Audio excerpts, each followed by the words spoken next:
Elhamdülillahi Rabbil alemin. Ve salatu ve selamu ala Resulina Muhammedin ve ala alihi ve sahbihi ecma'in. Allahu Teala fi kitabihil kerim. Euzu billahi mineşşeytanirracim. Bismillahirrahmanirrahim. Kul inne salati ve nusuki ve mahyaya ve memati lillahi Rabbil alemin. Sadakallahul azim. Evet kıymetli izleyiciler, Hz. Peygamber'in dilinden hayata yön veren hadisler programıyla bir kez daha sizlerle beraberiz. Buluşturan, kavuşturan Allahu Teala'ya hamdü senalar olsun inşallah. Mübarek bir zaman dilimindeyiz. Allah Resulü Aleyhisselatü Vesselam Ramazan'ın kendi içinde ne kadar kıymetli olduğunu söylemekle beraber bir de Ramazan'ı da aslında üçe tasnif ediyor, üçe bölüyor. Başı rahmet, ortası mağfiret, üçüncü evresi olan günahlardan kurtuluştur diyor sonu. İşte Allah Resulü Aleyhisselatü Vesselam'ın o günahlardan kurtuluş olan evresinin içindeyiz. Rabbim günahlarımızdan kurtulmayı nasip eylesin. Yaptığımız ibadetler ile, tuttuğumuz oruçlarla, kıldığımız namazlar ile, verdiğimiz sadakalar, fitr sadakaları, zekatla Allahu Teala bizi temizlesin, arındırsın ve bayrama ulaştırsın inşallah. Nitekim dünyası Ramazan olanın ahireti bayram olur ve ahireti bayram olabilmesi için de insanın işte Allah Resulü Aleyhisselatü Vesselam'ın, o muhbir-i sadıkın, o eşrefi mahlukatın gerçekten sözlerine riayet etmesi, onun sözlerini serlevha edinip hayatının bütün evrelerine koyması lazım. Hani bazen yolunu kaybedenler için bir işaret lazımdır ya, belki gökteki bir yıldız, kutup yıldızı bu bir işarettir.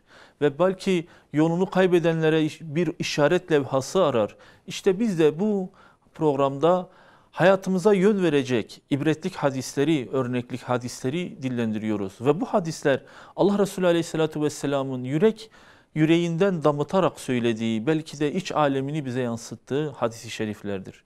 İnşallah bugün de birkaç hadis-i şerifi derleyerek Allah Resulü Aleyhisselatü Vesselam'ın hayatımıza yön vermesi için onun rahlesinin dibinde oturacağız. Biz de sahabe gibi başımızı önümüze koyacağız. Kafamızda kuş varmış gibi onu dinleyeceğiz, itaat edeceğiz. İşte o hadislerden bir tanesini Allah Resulü anlatmadan önce aslında insanoğlunun belli meziyetleri vardır. İnsanlık aleminin belli meziyetleri vardır. O insana hastır, insana özeldir ve bu hepimizde böyledir. Mesela bizler hepimiz, bütün insanoğlu, Beni Adem, dünyaya karşı ekstra bir arzumuz vardır. Biz dünyayı seviyoruz, dünyaya temayülümüz çoktur. Ve bu belki de fıtratımıza yerleştirilmiş imtihanın bir sırrıdır. Allah yeryüzüne imtihan için bizi gönderdiğinde imtihan olacağımız araç gereçleri de bizim fıtratımıza koydu, meziyetlerimize koydu. Mesela bizler çabuk unutuyoruz. Unutkanlık bizim meziyetlerimizdendir. Sadece birine has değil. Yani 3 yıl önce yaptığımız şeyi unutuyoruz değil. Genel itibariyle unutkanız. Ve mesela bizler belli bir ömrümüz var, belli bir yaşam süremiz var. Zamanımız, saatimiz sınırlıdır, mukayyettir. Ama bizler hiçbir zaman onu düşünmeyiz. Mesela bizler ölümü hemen yanı başımızda olmasına rağmen ölümü pek de düşünmeyiz. Her gün kabristan önüne geçer. Hatta yakınlarımızdan büyük ölümler duyarız. Ölüm böyle gün geçtikçe bize yaklaşır ama hiç ölmeyecek gibi yaşarız. İşte bu insan olmanın fıtratında ki olan meziyetlerdir. İşte bu meziyetlerden Allah Resulü Aleyhisselatü Vesselam bize birkaç hadis rivayet edecek ki bu meziyetlerimizin törpülenmesi gerektiğini, bu meziyetlerimizin hiç de böyle bizim sandığımız gibi olmadığını, Allah'ın bu duyguları içimize koyarken onları bilerek şuurlu bir şekilde onların bize kötü yola sevk edecek emellerden uzak durmamız gerektiğini bize haber veriyor. Onun için bize düşen insani meziyetlerimizi de törpüleyebilmek. Mesela mala karşı bir sevgimiz varsa onu törpüleyebilmeliyiz. Dünya malına hırsımızı törpüleyebilmeliyiz. Mesela bizim unutmak noktasında aşırı bir şeyimiz var. Hatırlayabilmeliyiz. Nereden geldik? Nereye gittik? Nereye gideceğiz? Ne ile karşılaşacağız? İşte Allah Resulü Aleyhisselatü Vesselam sahabeye insanın meziyetlerinden bir meziyetini böyle göz önüne sererek bir hadisi şerif rivayet edecek. Ravimiz Enes bin Malik, Allah kendisinden razı olsun. Bir gün diyor Allah Resulü aleyhissalatu vesselam ile yan yana oturuyorduk. Allah Resulü böyle bize bir şeyler tarif edecek, bir şeyler tarif edecek. Bu tarif ettiği şey de böyle dil ile söylediğinde, kavli ile geldiğinde aslında pek bazen unutabiliriz. Ama Allah Resulü sahabeyi irşad ederken farklı metodolojiler kullanıyor. Bazen fesahat ve belagatın bütün yöntemlerini, bazen bu kullandığı yöntem bizzat kendi üzerinde tatbik ediyor. Ben nasıl namaz kılıyorsam öyle namaz kılın diyor. Şimdi rivayet ettiği Enes bin Malik ise şöyle anlatıyor. Diyor biz Allah Resulü aleyhissalatü vesselam ile beraber yerde oturuyorduk. Derken Allah Resulü aleyhissalatü vesselam eline bir çubuk aldı, bir değnek aldı. Biz baktık Allah Resulü değneği eline aldı. Sonra yere küçük bir çizgi, kısa bir çizgi çizdi. Dönüp dedi ki bu çizdiğim şey nedir biliyor musunuz? Allah Resulü, Allah ve Resulü daha iyi bilir. Bu insanı temsil ediyor. Şu küçük çizgi, kısa çizgi. Sonra o kısa çizginin hemen yanına o kısa çizgiden daha uzun olan bir çizgi çizdi. Dedi ki bu ikinci çizgi çizdiğim neyi temsil ediyor biliyor musunuz? O da eceli temsil ediyor. Yani insanın ömrünü temsil ediyor. O kısa çizgi insandır. Mevcudiyette varlığıyla ortada olan bir insandır. Ve onun yanındaki de kısa çizgi çizdiğimiz çizgi ise Allah Resulü diyor, o da insanın ömrüdür, ecelidir. Ve derken onun yanına daha uzun bir çizgi çizdi. Epey bir uzundu o çizgi. Bu da insanın emelidir. Yapmak, dünyada yapmak istediği arzulardır. Hevesleridir, yapacağı işlerdir.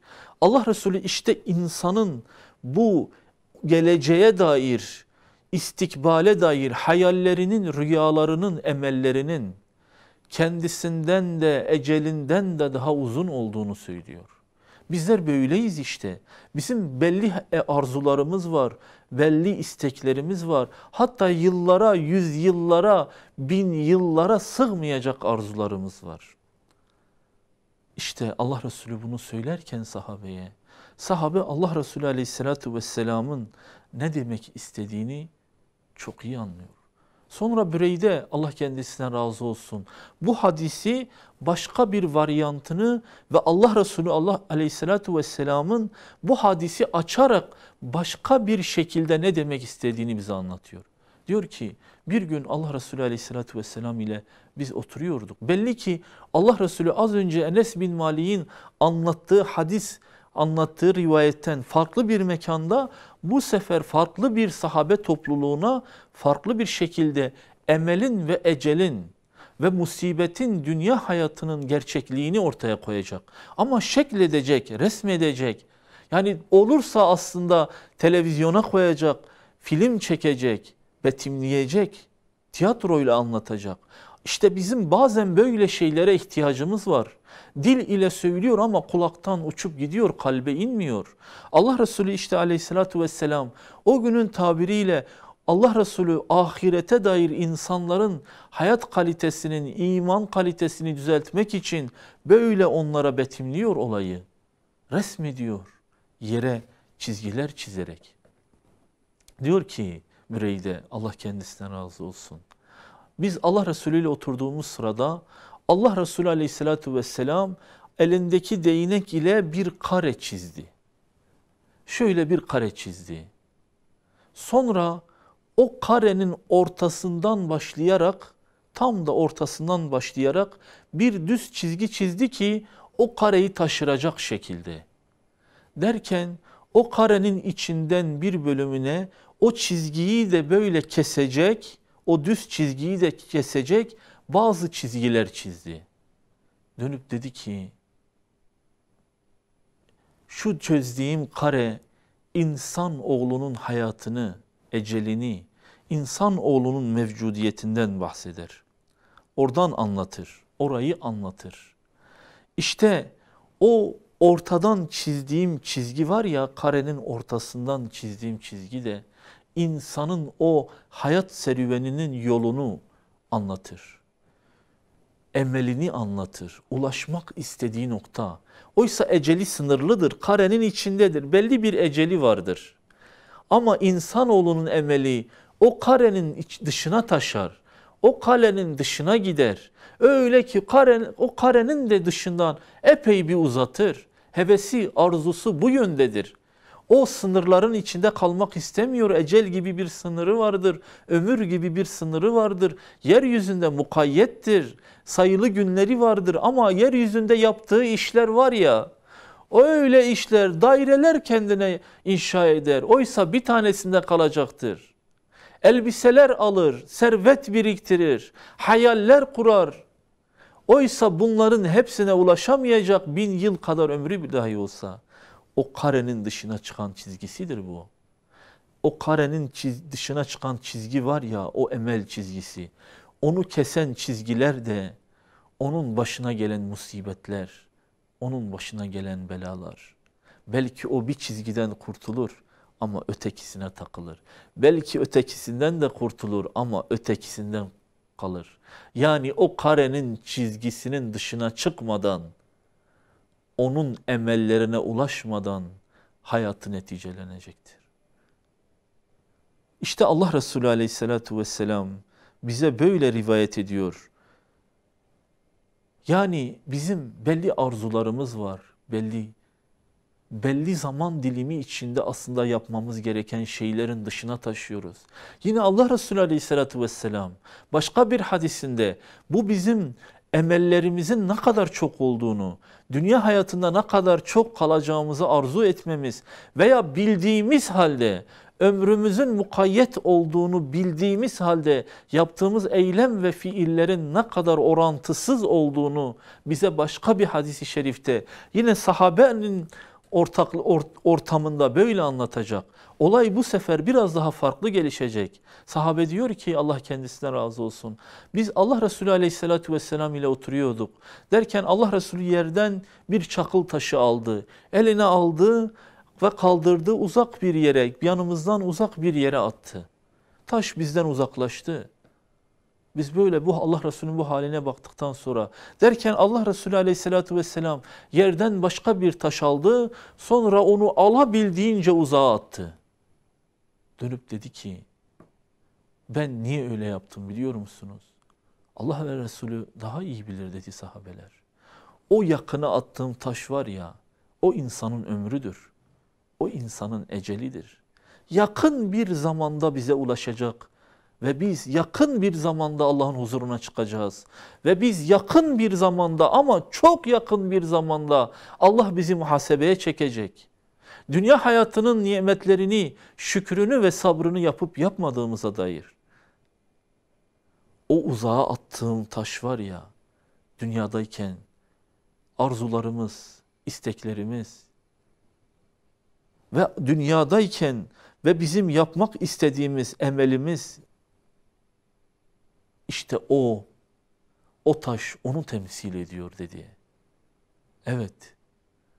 Allah Resulü Aleyhisselatü Vesselam bu hadislerin tamamını yan yana koyup cem ettiğimizde Allah Resulü bize işte bizim insan olma meziyetlerimizin bazı özelliklerini anlattı. Bizim ecelimiz sınırlı, emelimiz sınırsızdır.